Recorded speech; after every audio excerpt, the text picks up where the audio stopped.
कल हमने आपको इत माहेश्वराणि सूत्राणि अनादि संज्ञार्थानि ईशा मंत्यायतः इसका अर्थ समझाया था। आज हम आपको हकारादिस्वकार उच्चारणार्थ, तो ये कह रहा है हकारादिस्वकारा, तो हकारादियों में जो अकार है वह उच्चारण के लिए है। हकारादियों में जो अकार है वह क्या उच्चारण के लिए है। तो बोले हकारादियों में अकार क्या है, तो हम आपको समझा रहे हैं, आप ध्यान से देखें। देखिए ये हाय वर्ड का हा है हाय वर्ड के हकार से लेकर के हल्के ला तक जितने भी वर्ण हैं, जितने भी अक्षर हैं, उनमें जो अकार का उच्चारण होता है, ह तो हा के बाद में आ बोल रहा है य, तो या के बाद में आ बोल रहा है वाह के बाद में आ बोल रहा है रा के बाद में क्या है आ बोल रहा है। इनके अंत में जो अकार का उच्चारण हमें सुनाई देता है वह उच्चारण के लिए है। बोले क्यों है कि वो क्लिष्टत्वात्, क्योंकि कि व्यंजन जो हैं अच के बिना नहीं बोलते हैं, क्योंकि बिना अच के सहारे व्यंजन चल ही नहीं सकते। तो बिना अच के व्यंजन क्या होते हैं, क्लिष्ट होते हैं, उनका उच्चारण संभव ही नहीं है। उनको संभव करने के लिए इसमें हमने अकार का विश्लेषण करके हमें जोड़ दिया है। अब ये कह रहे हैं कि आपने हा में अकार ही क्यों जोड़ा, ई क्यों नहीं जोड़ी, ऊ क्यों नहीं जोड़ा। तो वो बता रहे हैं यदि हम इसमें आ की जगह स्थान में ई और ऊ जोड़ देते तो उनकी मात्रा होती हैं। देखिए यदि हम ई लिखेंगे तो ई दिखाई देगी, यदि हम ऊ देखेंगे तो ऊ भी दिखाई देगा, यदि हम इनकी मात्रा लगाएंगे तो मात्रा भी हमको दिखाई देगी।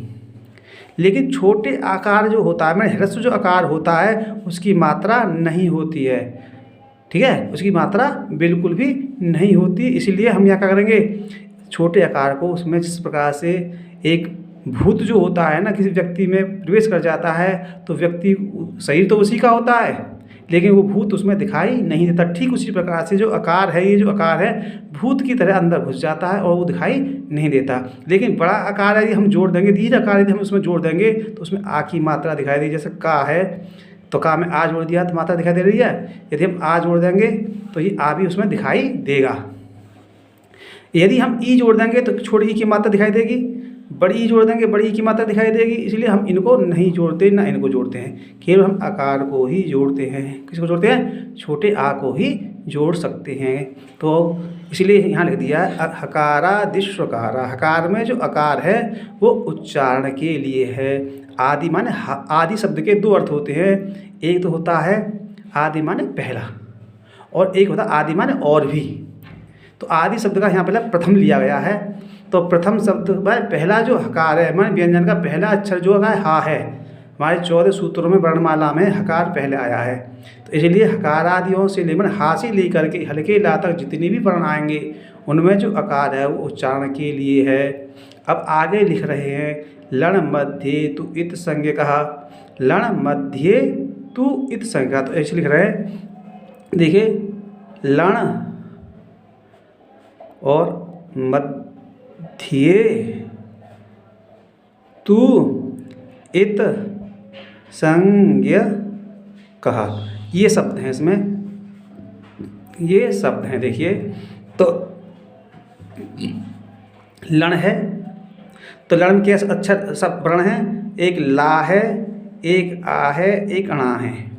तो लण के मध्य में क्या हुआ, आ हुआ भाई, ये आकार है लण के मध्य में। ये जो आकार है ये क्या है, तु इत संज्ञक का, वह तु माने वह इत संज्ञक है। ये जो आकार है वो क्या है, इत संज्ञक है।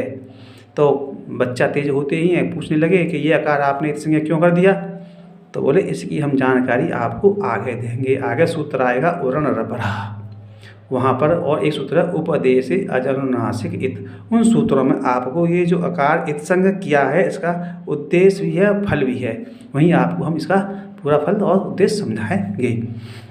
तो अब देखिए दोबारा हम बता रहे हैं, उच्चारण देख समझ लीजिए इसका।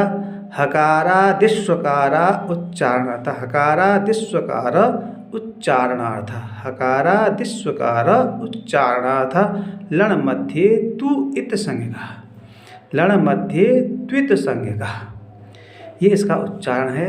और इसका अर्थ है हकारादियों में जो अकार है, आदिमान और भी जो हैं उनमें जो अकार है वह इत संज्ञक है, हकारादियों में जो अकार है वो उच्चारण के लिए है, और लड़ के मध्य में ला में जो अकार है वह इत संज्ञक है। ये इसका अर्थ हो जाता है।